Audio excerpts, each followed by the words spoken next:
Hello, music multiverse listeners. This is Beyond Your Radio, and this is Album Review Saturdays. This is episode 22, and this time around, we're able to do a little video and add some more artists to the mix. But just to review the three albums that we reviewed today on website, I'll start off with Grace Potter, Mother Road.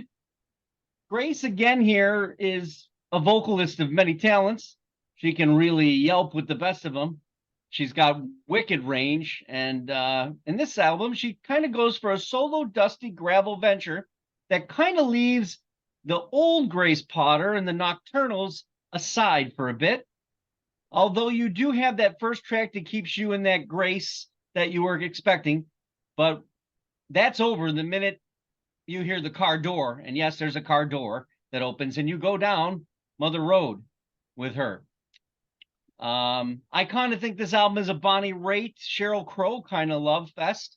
It's got a frolic nature to it, a little bit of fun, although there are dark elements of discussion and things that happen from lyric to lyric. I'm certainly not saying that the subject matter is light and lovely, but when it's heavy, it's sort of presented in a lighter manner and a very passionate and connection with her vocal. I'm going to play a song called Lady Vagabond, which is one of the more Southern organ, trumpet, horn playing, even a little bit of funk going on that really catch my ear. So I'll give you a case story and a persona, delivering it so true and so damn well that it's in your ear and you can't get it out. So if you've been missing an old school Southern organ, soul-filled rock roll duster, get on the road. I could see her opening for Tedeschi and Trucks very soon, or hitting the road with Dwayne Betts, who we just reviewed last week. So that's a slam Southern rock dunk. My second album that was reviewed on the site is Guillermo Klein and his quintet, and they did Telmo's Tune. Now, if you're not familiar with Guillermo Klein, Guillermo is an Argentinian pianist and composer. He's known as a technical master in his compositions and piano. But what's great about this is, despite that, he's managed to make this type of jazz very accessible. Guillermo and his four master bandmates, you don't have to figure out much, nor are you perplexed in any way to invade the listening of this record. Telmo's Tune, which seems very interlaced by my ear, although I'm not a jazz aficionado, is packed full of jazz genres, changes, odd meters, or at least that's how I'm hearing it, that flirts with you and brings you back within its pieces. Argentinia's proud composer doesn't linger in the roots or borders. Instead, he focuses on the music, the impression it can make and leave, and most importantly, the tempo and flow of the overall record. You'll have your head bopping and then foot tapping, and in some cases, your mind's ear will be focusing on a whole lot of stuff going on, from drum switch, electronic Mephisto, we'll call it, like a devil inside, messing with the music. While the piano is at the master's hands, one of the four people invited also plays keyboards. So I'm going to play you Camelo. Camelo has both keyboard and the pianist kind of at war, and it's a pretty cool arrangement.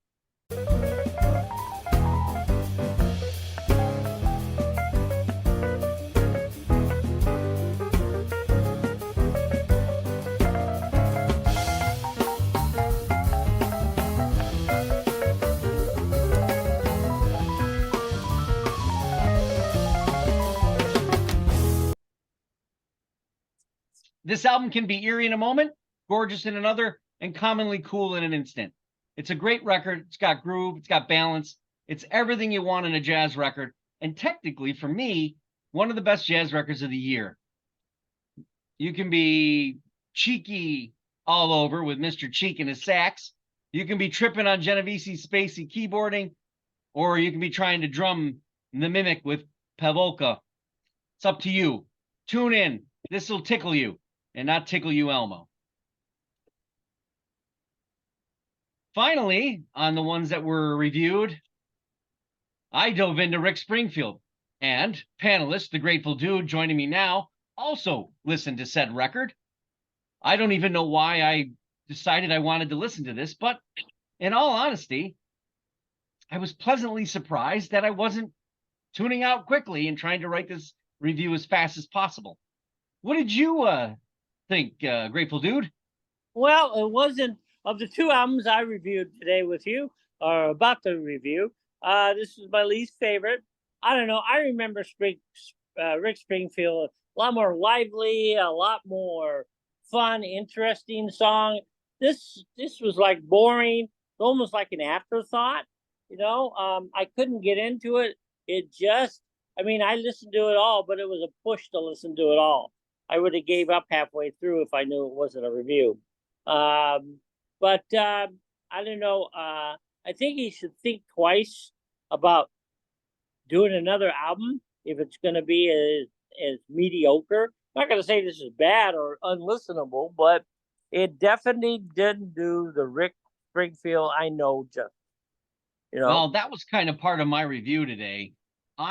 First of all, when I saw one of the titles and it had Shadoo Wop in it, I was like, oh no. But in actuality, that song kind of holds its own. So when I think about Springfield and what they're talking about and trying to sell this record as is a return to form, it's not what this is. And anybody who says it is, it's not true. But what it is back to is better songwriting and an 80s feel of keyboard and production, which I kind of enjoyed. But I mean, we're putting this 42 years later after the smash hit of Jesse's Girl, which obviously is a pop rock tune, basically more pop than it is rock. But he's a decent songwriter. He's a good guitarist and actually plays keyboards too. So I like the record. I know it was overproduced, but the vocals still work in that studio session. There might be some people that will return to this and think it's a return, I guess. But in all actuality, he does it justice. I kind of said, so if you're into the 80s synth and guitar, Springfield, you're in that wheelhouse with new overproduction and a dance kind of 23 tendencies, which my opinion is there to win over a new audience. His vocals are good. They're very good, in fact, for a 74-year-old. And there's one song, Works for Me, which has a Carlos Santana Matchbox 20 feel. That I'm going to play here so you can listen to that. Take away the part of me that you've been growing on. The coals are getting much too hot that you've been blowing on. And I'm the kind of rushes in where angels feel the tread, and they can't feel just what I feel in your bed. You're a lot more forgiving than I am. I guess I remember Jesse's Girl, and that's, Again, that's one of those classic rock records, classic pop rock records, right? So anyway, there's 20 tracks on here, and I wanted to say that was a little bit much, but considering he wrote those songs in 3 minutes, they don't mess around, they get it done. It's decent. It's decent.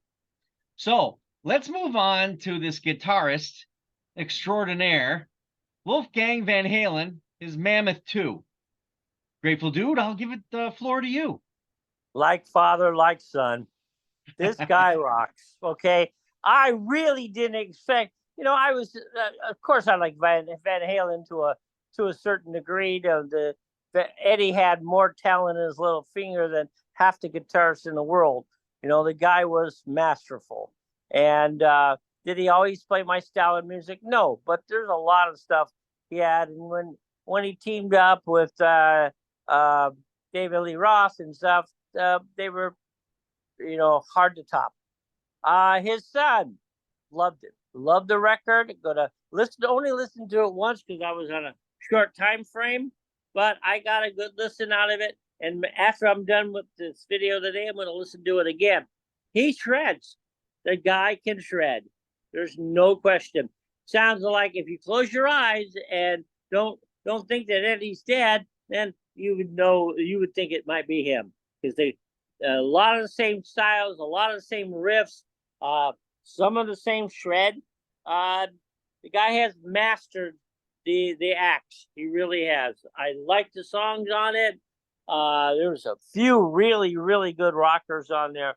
I really enjoyed it. In fact, I probably enjoyed it more than listening to Halen. They tone it down a little bit. They don't get into any kind of serious heavy metal kind of thing. It's rock. It's just good classic rock. How much longer can we all pretend? Care to sell any other things you'd So for me, I have no question that Wolfgang mastered the axe. I think he continues to riff, whammy, and finger tap and do all the things that's kind of expected. But here in this record, he's fronting the entire piece. The vocal, the previous record, kind of the same thing, but the previous record had a more classic edge to it to me, a little bit better in the songwriting. At the first couple of tracks, I kind of felt like I was in the same, love loss kind of thing. But this album starts at one level of like rock, adult contemporary, hard rock, we'll call it, but it gets into alternative. This moves completely alternative, it's not thrash metal, but he does the tempo of the record keeps going up and up and up and up and up.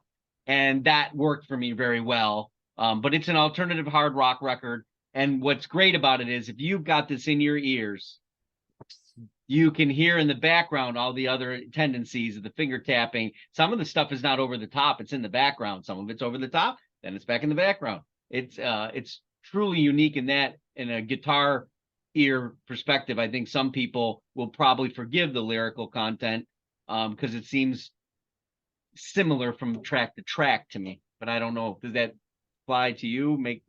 Did you feel that way? Yeah, too. I think the guy on the mixing control had AC/DC or something like that because he didn't know what he was doing. I listened to it on my earbuds, and I'm just going, "Wow, it's in this ear. No, it's in this ear. No, it's in both ears." Yeah, I think it'd be a great ride for someone who puts this on their stereo and has the surround sound stuff. This really reminded me of like early records by the Who, when stereo was an all new thing, where they would, okay, all left, oh, all right, no, let's go back to left again. So that's one of those kind of things. But there was definitely a lot of, I'm not going to call them errors, because obviously when a track is produced like this, you have all the creative license you want. So sometimes it's okay and sometimes it's not. Yeah. So I'm going to finish tonight's piece here with Margaret Glaspie and her album Echo the Diamond. Margaret is a singer-songwriter, guitarist in the vein of Liz Phair and Julian Hatfield in the comparisons. Maybe a little bit of female Ty Segall thrown in some places, but really she's an artist on her own and can certainly hold a note, as is evident in the single Get Back from the current album. She does like to dangle and sonic her guitar at the head more to the rock rawness, and she's got a pace that's, as I mentioned at the beginning, kind of fits that. And the attitude and lyricism, I'm certainly speaks volumes to why she's getting the acclaim she's getting. So how did I come to hear about her? Well, I'm a huge fan of Julian Lage. And with him as her current partner, I was intrigued by what she might sound like, considering he had a hand in the production of this. He is one of the greatest jazz guitarists right now on the planet. His sound is totally unique in most regards. Most people will tell you. This should really be in women's wheelhouse for rock lovers, even though it's heavier pretenders maybe, but realize she is the younger demographic at 34. So she's got a good reach in each direction. The lyrics, her honesty and her tone, and her alt-like delivery do a great job sending the record forward. There's even some times where I love the extra guitar work. She's got reverb, Neil Young Crazy Horse kind of things going on a smaller, clever level. Memories is probably the most common accessible track that doesn't have all the distractions on sonic isms that are going on, and that kind of leads to the rest of the album going similar, where the guitars are kind of not as front and not as sonic toward the end of the album. The rest of the album is very good, has all that lyricism that she's getting noted for, and the guitar style that's going on. She should be an artist to be on a list, should be in your playlist, and leaving an audio impression in your music file.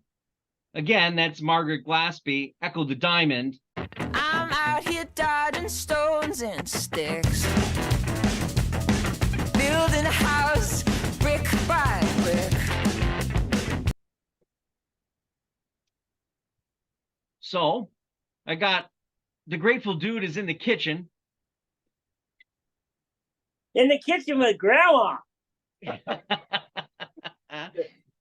So I want to thank the Grateful Dude for checking out Rick Springfield.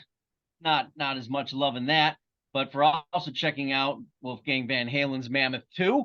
I'm pretty sure he, since he liked that, he might go back and check out Mammoth 1. I know I'm a little bit more smitten with Mammoth 1 over 2. We'll do this again next week with maybe another panelist or maybe the Grateful Dude. Who knows? When we pick another 3 or 5 albums, depending. We're on the web at www.beyondyourradio.com. Please like, comment, and subscribe. We need you to, because that And just send money, allows please. us to do more. What's that? Send money. Send money. We haven't started that yet, but maybe. I don't think we're good enough to send money yet. Absolutely, we are. So thank you for watching, and We only take $100 bills out there, guys. Send them on. again, we on this album review Saturday, we've reviewed Grace Potter's Mother Road, Guillermo Klein's Telmo's Tune, Rick Springfield's new Automatic, Wolfgang Van Halen Mammoth 2, and Margaret Glaspie Echo the Diamond. Thank you all for watching, and happy listening.